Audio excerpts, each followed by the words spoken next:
Why is there a pile of unreviewed knives on my bench? Because of this.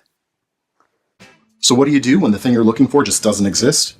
Well, in my case, I had to design it myself. What I wanted with the Maximal, I literally designed this to be my most easily recommendable knife to literally anyone. You did it! Congratulations! World's best cup of coffee. Great job, everybody.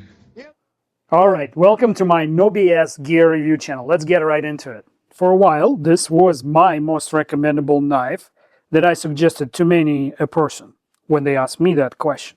So I got 3 of these for the price of 1 of these, or half a price of 1 of these.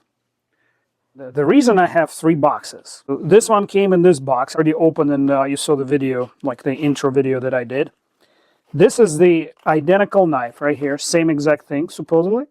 I haven't opened the box, it's still sealed, because potentially I will need to open a comparison knife and make sure that if something did go wrong with it, it's not one-off occurrence, right? And then finally, this is a Maximal in carbon fiber that is a knife center exclusive. Carbon fiber and ARSF2 steel blade in a slightly improved box. So this one I'm going to open right now and just put them side by side. Let's see. In this pouch, are there any like spare anything? Nope, no spares, and I am not sponsored by the Knife Center or Cjrb. Are you ready for this? Satin finish. That's not what a website said. It said something about something to do with sand. I guess they misspelled satin as opposed to stone washed. Does it say exclusive? No. Anywhere, please say Knife Center exclusive. No? No. Golden accent. And, you know, honestly, I feel like this looks more appropriate on the knife than this. This blue, been on too many Ozark Trail knives to be exciting anymore. Same action. Let me see. The spring on this one felt really, really stiff, which is good. It's a good thing because it fires easily from any position with a heavier spring. And obviously, to me anyway, they camped the blade tank differently to give this crispy action. Very nice, interesting weave. It's also contoured just like the G10. Feels very similar in hand.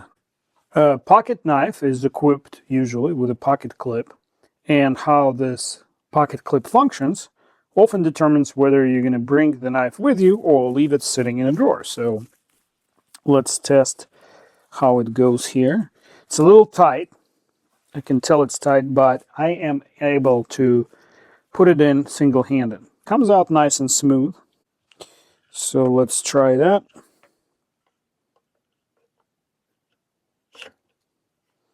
£3 pounds going in.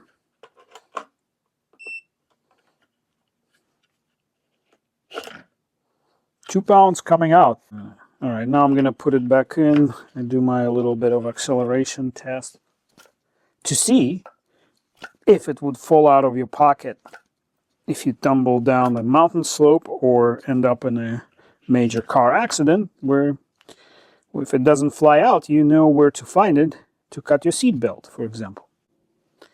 All right, let's measure the detent force required.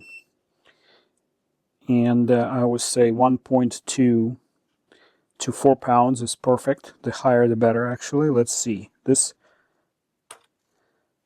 2.1 pound. Let's see it again.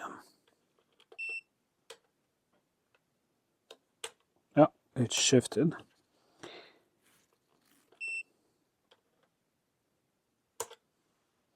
Yeah, right around 2 pounds. 2 to 4 is ideal. The higher the better, actually, for this flick function. See, I can deploy it 3 different ways. Thumb stud, reverse flick without any wrist movement, just from the neutral position here. It rolls close nicely. And then the third way to deploy it is just to pull back on the studs and flick it open.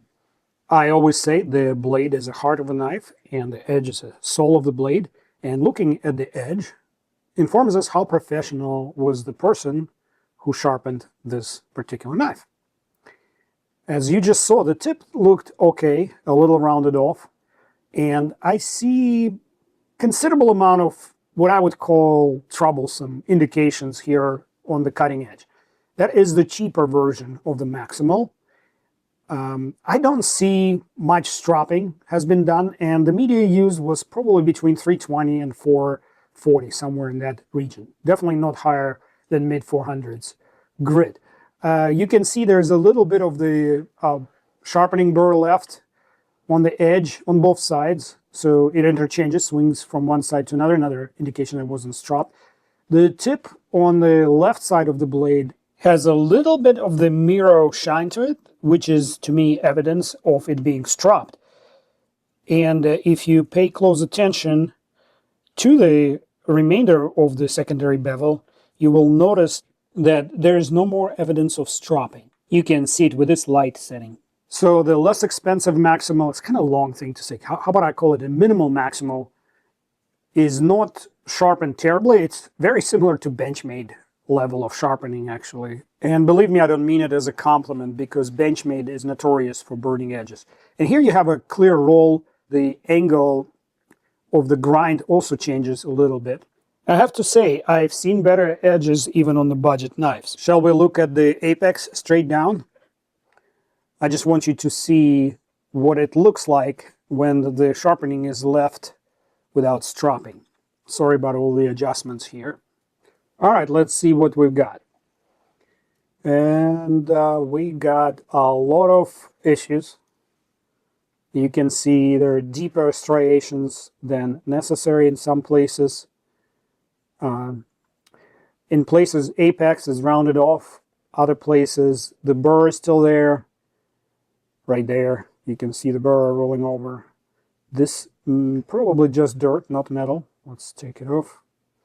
As the saying goes, nothing to write home in a letter. And let's take a look at what I got for 20 bucks more. Here's the carbon fiber SF2 version. Looking at the tip, I can see before I even focus.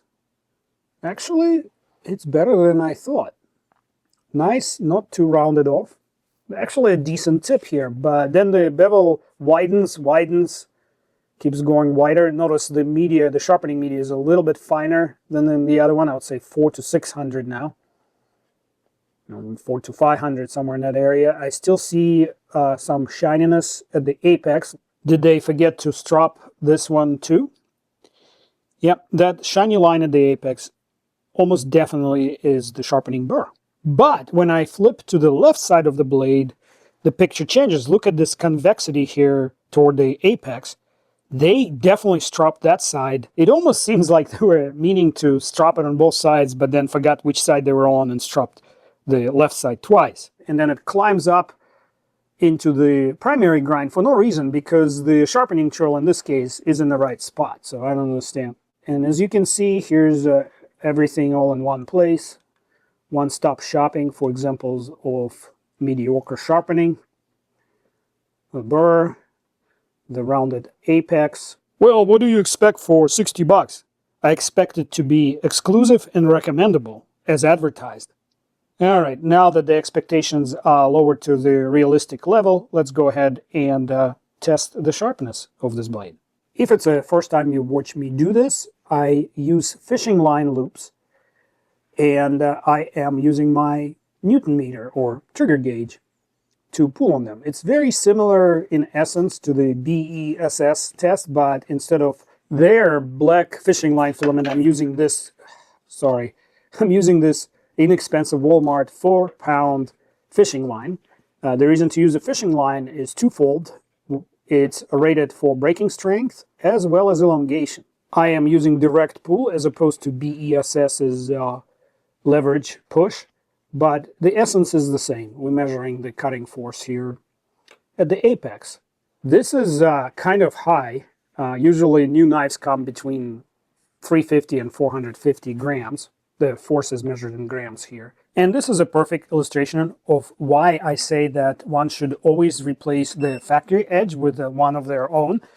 And to that effect, I'll provide affiliate links to the sharpening gear that I personally use and test extensively. These links are in the description.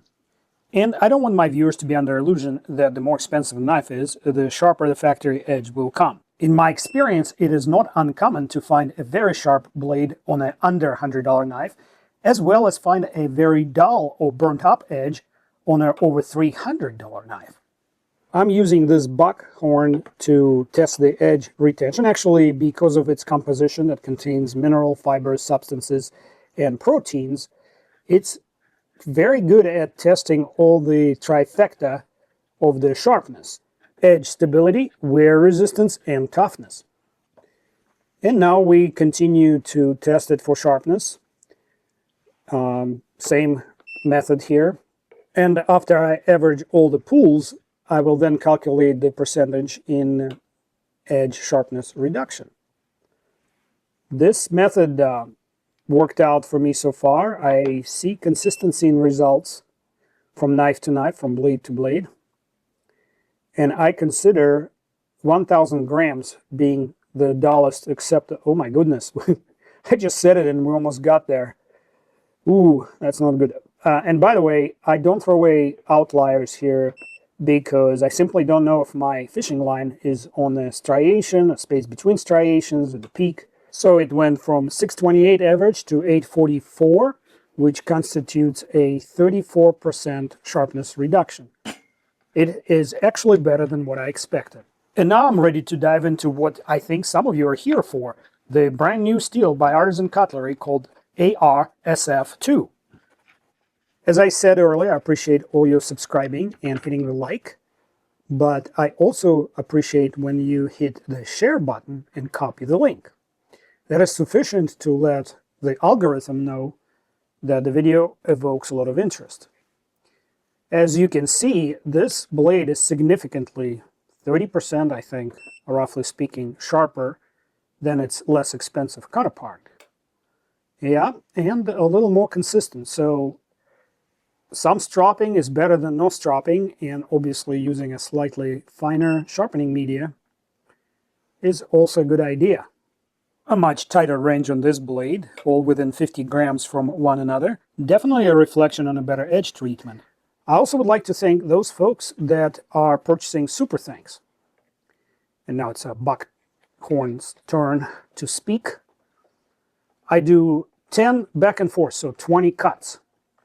And that is sufficient, as you can see, to dull the blade to the point where I can make a measurement. Alrighty. I am also going to start membership program, and I'll talk about it in a little bit. But for now, we are looking at a similar sharpness reduction, at least on the first pull. Let's get through all of it. Yeah, so definitely no miracles here, but I didn't expect any miracles because this steel is just basic equivalent of 154 cm minus vanadium and a couple other smaller percent ingredients. The highest percentage elements are identical in composition to 154 cm, or CPM 154 for that matter. And so the force went from 470 to 604 on average, which constitutes 29% sharpness reduction. So slightly better performance out of this steel. Let's take a quick look under the microscope and compare the two blades. Again, starting with minimal Maximal. Come on, get a zoom here. So I was talking about super things. Guys, this is humbling and inspiring at the same time to get just a couple bucks. And all of that goes right back into the channel so that I can buy more knives to test and better equipment to do it with. So I left the little tape on so that you know I'm looking at the dulled area. And in retrospect, I should have just do one pass with a buckhorn and then look under the microscope, because I feel like I actually stropped the burr off the apex. So the dulling was mostly due to the rounding off of what's left after the burr came off. Interesting. And yes, in the ideal world, I would resharpen both blades and retest them. with my high-level, high-quality sharpening skills. And I know I'll get some comments to that effect, but this video would have gotten so long that no one would even click on it. I'm just looking on the opposite side, and I can't really tell the difference. So let's take a look at the premium Maximal. Ha ha ha. Yeah, there's some residue here from the buckhorn. Let's see if we can get a better spot to look at. I don't see any chipping. That's good news. Let's flip it over. Take a look. On the stropped side, no residue. See, you know, stropping is a good thing. Just doing it right is important. So because I'm testing two knives, this video is getting longer and longer. So I'm going to pause right here. And that gives me an opportunity to sort of open the doorway into memberships. There'll be 3 levels of memberships starting at $3.99, and they're $1 apart. And really, to be honest with you, there'll be very little difference between the levels. I really only am asking for $3.99 a month. The rest is up to you. The only difference will be that at a higher level of membership, there may be some very narrowly targeted surveys that I will be conducting, and maybe some shorts that I'll be posting for those folks. All members will have early access to the most essential of my videos. For example, this half of the test will be published wide open, no membership required. And the part where I'm testing hardness and durability using my Hype Smasher and my Leap Tester will be posted for members in the beginning, and then 2 or 3 days later, it will become available for everyone else. And I think this pace will allow you to watch all my videos in their entirety at a nice, relaxed pace. And I think what you've seen today is already enough to get your sort of purchasing thoughts going here. I don't want to make a living as a YouTuber. This is more of a sort of consumer advocacy type channel. All the money that I gain from it goes right back into the knives and tools and give you even a better product. So you joining the membership will be highly appreciated, not just by me, but by everyone who watches my channel.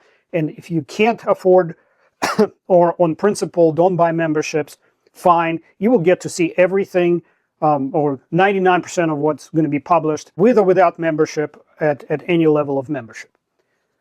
Whew, took me a while to figure that out.